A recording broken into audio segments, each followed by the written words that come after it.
Good evening and welcome to NTV's Grow. I'm Steve White. Tonight on the program, planting season. It's finally begun. We'll have an update. Plus, we'll talk with a University of Nebraska climate expert who says he doesn't believe in global warming. We'll explain. And we're here in Custer County talking with a family that could become YouTube stars. We'll have more. They're our farm family of the month. But we start with headlines. After a sluggish start, corn planting is finally gaining steam in Nebraska, although it was once again hampered by some wild weather this past week. Now, despite the snow, the rain, the moisture we've seen in recent days that have delayed planting, farmers like those we visited in Custer County are still very much impacted by the drought.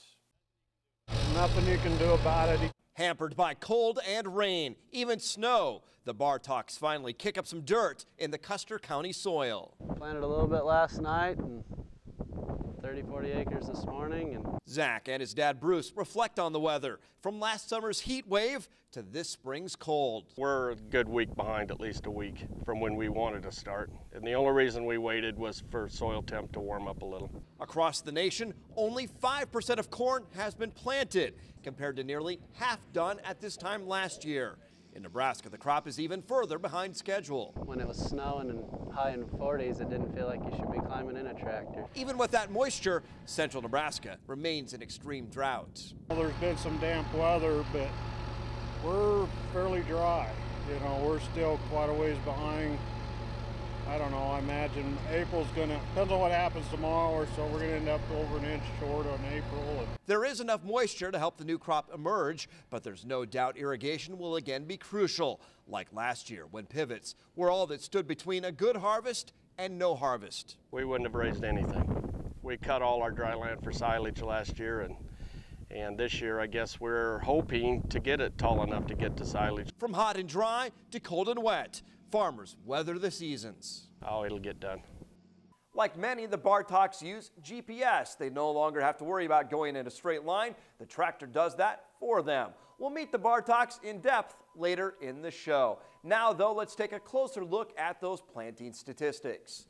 The USDA reports just 3% of the corn crop is planted, well behind the 26% average and the 40% last year at this time. Wheat conditions continue to be below expectations. The wheat crop is rated 14% very poor, 30% poor right now, with only 12% at a good to excellent rating. As the weather begins to thaw, the nation's new farm bill is still on ice.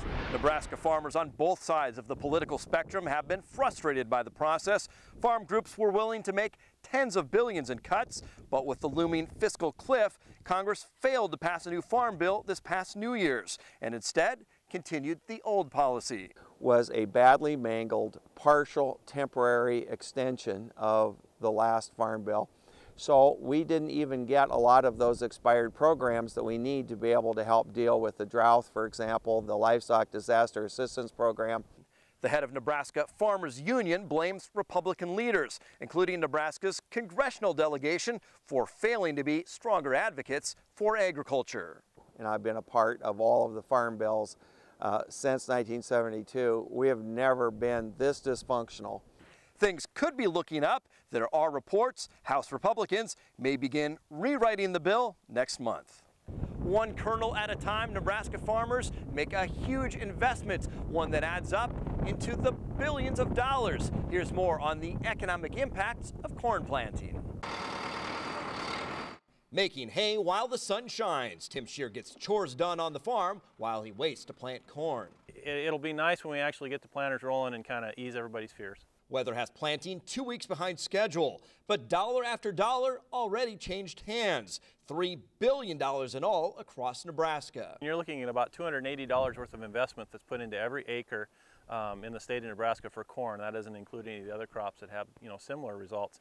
And that's just for fertilizer and some of the inputs, fertilizer, seed, and things like that. It doesn't include the land, the labor, or anything like that. That $3 billion investment multiplies several times over. There's the cost to irrigate and the cost for property taxes. tax implications for our schools and for our roads and for everything else that we use tax money for in the state of Nebraska.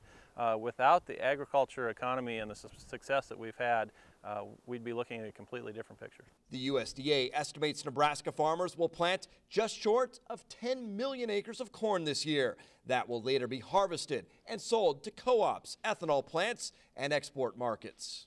It's a huge impact, not just to our local small towns, but to the whole state. Officially, 1 in 3 Nebraska jobs is related to agriculture. Darn near 3 in 3 jobs is related to agriculture in the state of Nebraska. Planting keeps people employed through co-ops and seed dealers.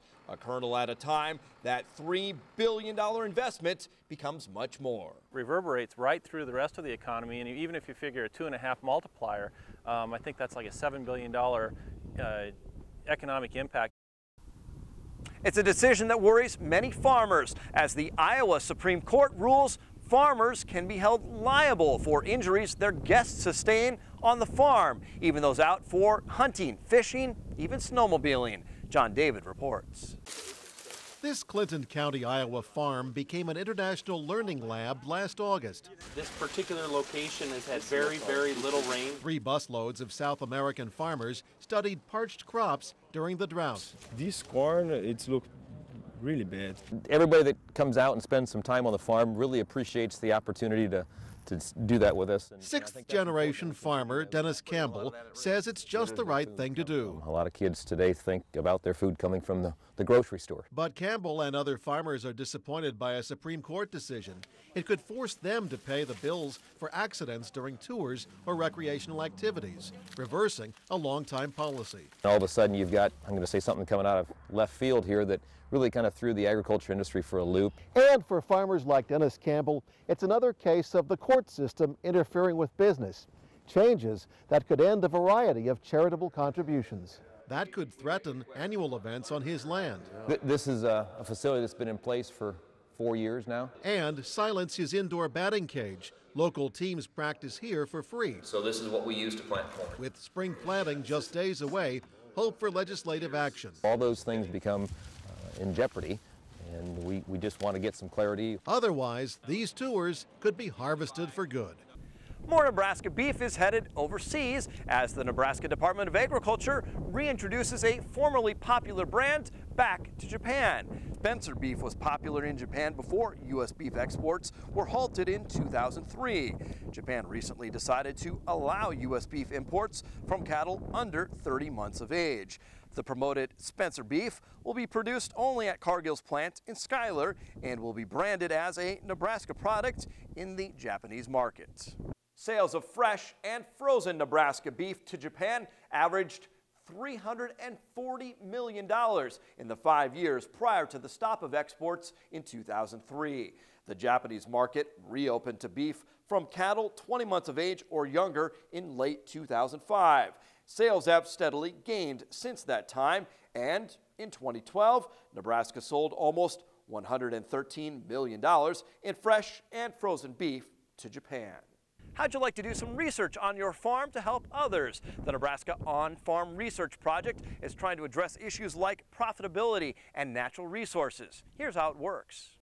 Well, basically what we're wanting to work with producers, and if they're thinking about changing some of their cropping practices, we at UNL would help design an experiment where they do some replicated strips and they can compare any of their practices, new products that they might be wanting to try, and by doing this, they're going to know, did that practice make a difference or was it just random error? If you want to sign up, contact UNL Extension or the Nebraska Corn Growers Association. After the break, we will talk with a UNL climate expert who says he doesn't believe in global warming. We'll explain and meet a family that's growing a legion of fans on YouTube. Stay tuned.